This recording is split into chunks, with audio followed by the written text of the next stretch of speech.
खूब जिहाद का बड़ी बेशर्मी के साथ ये लोग समर्थन करते हैं, तब इनको भारत की आस्था और उत्तर प्रदेश की आस्था की चिंता नहीं होती है, लेकिन वोट बैंक की तब चिंता होती है। लेकिन जब भारत की आस्था को आहत करना हो तो प्रत्यक्ष और प्रत्यक्ष रूप से इनके द्वारा प्रहार करने के कोई मौके नहीं चुके जाते हैं। बहनों और भाइयों, हम सबको याद रखना होगा, आज जो विकास दिखाई दे रहा है, आज जो सुरक्षा का मॉडल है, आज जो सुशासन का मॉडल है, और जिस प्रकार से डबल इंजन की सरकार समाज के प्रत्येक तबके के लिए, क्या वो युवा हो, क्या वह आदि आबादी बहन और बेटियों के स्वावलंबन और सुरक्षा से जुड़ा हुआ मुद्दा हो, क्या वह अन्नदाता किसान हो या गरीबों तक शासन की योजना का लाभ बिना भेदभाव के उपलब्ध करवाने का कार्य बिना रुके हुए, बिना टिके हुए, बिना झुके हुए, बिना थके हुए निरंतर पहुंचाने का कार्य कर रही है। और यही तो पीड़ा है इन विपक्षी दलों को, समाजवादी पार्टी, कांग्रेस, इन सब की चिंता यही है कि जिस तबके को ये जाति के नाम पर बांटते थे, वर्ग के आधार पर विभाजित करते थे, वह तबका तो गरीब कल्याणकारी योजना के माध्यम से गरीब को, किसान को, नौजवान को और महिलाओं को डबल इंजन की सरकार ने अपने के साथ जोड़ने का काम किया है, भारत की एकता और अखंडता के लिए, क्योंकि हर भारतीय जनता पार्टी का समर्पण है और उस कार्य को, उस संकल्प को पूरा कर रहा है भारतीय जनता पार्टी के नेतृत्व में डबल इंजन की सरकार। और इसलिए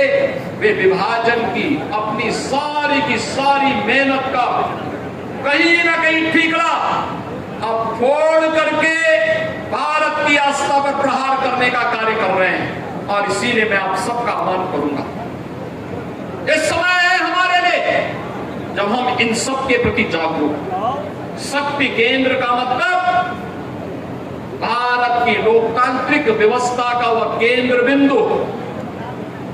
जहां से एक एक मतदाता के साथ हमारा संवाद शुरू होता है। प्रधानमंत्री मोदी जी ने हमेशा कहा है, चुनाव जीतने का मतलब विधानसभा में चुनाव नहीं लड़ा जाता है, चुनाव लोकसभा स्तर पर और जिले स्तर पर और प्रदेश स्तर पर नहीं लड़ा जाता है। चुनाव का केंद्र बिंदु तो बूथ होता है और चुनाव का केंद्र बिंदु शक्ति केंद्र होता है। शक्ति केंद्र, अगर शक्ति केंद्र मजबूत है और हमारा बूथ मजबूत है तो फिर चुनाव हमारे पाले में आएगा ही आएगा। और उस दृष्टि से उसके रखवाले के रूप में आपकी बड़ी भूमिका, उस महती भूमिका के कारण दुनिया के लोकतांत्रिक देशों में सबसे बड़े राजनीतिक दल के रूप में जिस पार्टी ने प्रधानमंत्री मोदी जी के नेतृत्व में यह सफलता प्राप्त की है, उस भारतीय जनता पार्टी के हमारे राष्ट्रीय अध्यक्ष माननीय नितिन नवीन जी आज हमारे इन शक्ति केंद्र संयोजकों के साथ संवाद बनाने के लिए स्वयं प्रदेश की राजधानी लखनऊ में आए और इस दृष्टि मैं उनका आप सबकी ओर से हृदय से स्वागत करता हूं, अभिनंदन करता हूं। बहनों और भाइयों, जब शक्ति केंद्र मजबूत होगा तो बंगाल जैसी जीत प्राप्त करने में कोई कठिनाई नहीं होगी। बंगाल की जीत केवल जीत नहीं है, बंगाल की जीत का मतलब यानी वहां डॉक्टर श्यामा प्रसाद मुखर्जी के सपने को साकार करने की जीत है।